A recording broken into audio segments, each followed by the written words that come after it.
স্কুলের বারান্দায় দাঁড়িয়ে মা তার বাচ্চার জন্য ওয়েট করছিল। কিছুক্ষণের মধ্যেই বাচ্চা নেমে আসলো। বাচ্চাকে দেখেই মা বুঝতে পারলো আজ তার বাচ্চা অনেক ক্লান্ত। বাচ্চা মায়ের কাছে আসতেই মাকে বলল, মা আমার গায়ে এক বিন্দুও শক্তি নাই, তুমি তাড়াতাড়ি রিকশা নাও, আমি একটুও হাঁটতে পারছি না, তাড়াতাড়ি বাসায় চলো।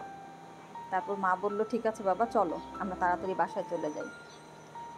স্কুলের গেট থেকে বের হতেই একটা ভিক্ষুক বাচ্চার সামনে এসে দাঁড়ালো।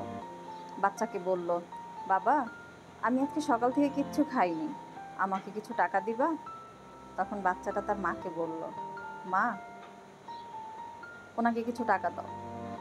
তখন মা বলল, বাবা আমার কাছে তো ভাঙতি টাকা নাই, আমার কাছে যা আছে ভাঙতি টাকা যা আছে তার শুধুমাত্র রিক্সা ভাড়া।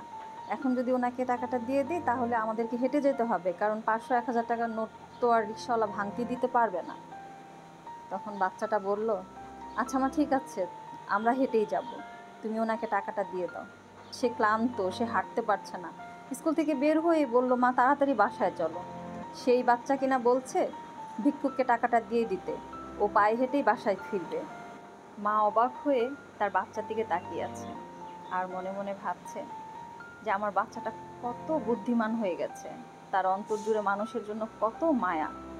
সে এতটা ক্লান্ত হওয়ার পরেও সে পায়ে হেঁটে যাবে, তবুও একজন ক্ষুধার্ত মানুষকে সে খালি হাতে পেরাবে না। আজ মনে হচ্ছে আমি আমার বাচ্চাকে সঠিক শিক্ষা দিতে পেরেছি।